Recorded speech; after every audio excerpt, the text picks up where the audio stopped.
For more on this, Omer Ozkizilcik joins me now from Ankara. He is a security analyst and non-residential fellow at the Atlantic Council. Omer, this has been a big day for Syria, for the new government, not only Donald Trump ending those sanctions, but also this meeting that we have seen between Ahmed al-Sharaa, Donald Trump, the Saudi Crown Prince, and President Erdogan. Were you expecting that?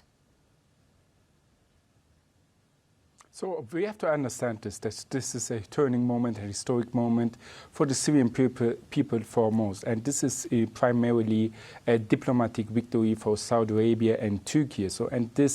What happened today is actually a huge change in the American policy towards Syria, from a hesitant approach to a now forthcoming approach that accepts the new Syrian government and has accepted to lift the sanctions on Syria. So this could not have been possible if there was not this joint effort, this coordinated effort between Turkey and Saudi Arabia. And this shows us that the Saudi and Turkish diplomatic might, if coordinated, can achieve quite a lot actually, and that we have seen now a turning moment in the regional dynamics. Syria, for over a decade, has been a zone of conflict. Now we see that Syria is more and more, slowly but steadily, developing from a zone of conflict into a zone of cooperation, of regional cooperation between allies.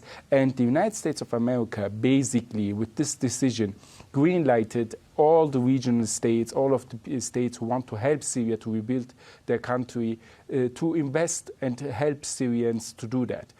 Up until now, the US was hindering and putting a brake on these efforts with the sanctions, as they have also a secondary application. But now, with sanctions being lifted soon, many nations, including the Arab states, Turkey, the European states, will now be able to invest in Syria. And this is the first step in establishing bilateral American-Syrian relations. This was not done, this was not existent some decades ago. Now we see that Syria has turned into a state within the international community, and Syria has been accepted by the United States of America. And from now on, I am hopeful that also other geopolitical aspects and risks will be mitigated, like the Israeli aggressions against Syrian territory. Yes, I'm glad you've mentioned that, because that's something I'd like to ask you about. Of course, the lifting of foreign sanctions on Syria has been something that Turkey has been pushing for since the fall of the Assad regime. Now the US has moved to do so, and as you say, may be followed by the likes of the EU and UK. And so on another issue that Turkey has so strongly been pushing, urging the rest of the world to take notice of, the war in Gaza. What do you think could come now from this win that Donald Trump has had on for Syria in the region? He's a man who loves deals. We know this. He loves to have these types of wins. What do you think this could mean for ending what we have seen, just the ongoing bloody war in Gaza? So what we can first and foremost say is that the discrepancy between the United States of America and Israel is actually growing. So the United States of America has in the Middle East an approach which does take Israeli considerations into account, which cares about Israel, but is not led by the Israeli political agenda. So there was this perception that in Israel that Trump will just do what Israel wants from him.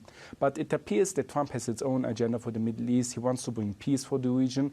And to achieve this, he is also willing to go around Israel, to undermine Israel, and also to push Israel to accept the deeds made by the United States of America. So this gives us hope that eventually in Gaza we may even see a soon ceasefire, and we may see peace coming back to Gaza in the forthcoming future. And here we have to underline that the role of Saudi Arabia, Turkey, Qatar, Egypt, and the regional states is quite important, because when everyone has a coordinated approach, we see that there is the chance to convince the United States of America to change course. So Trump, as you know, was in a position to just take over Gaza and kick out the Gazans out of Gaza Strip. But now it appears more and more likely that the United States of America will push the Egyptian initiative forward, the Saudi initiative forward, and will be more forthcoming towards a peace and ceasefire in Gaza that does not end in a full genocide of the Palestinian people. So with Israel, the United States of America will have some issues, will have some problems, will have some disputes, but ultimately it is the United States of America that can dictate on the Israeli sides what to do.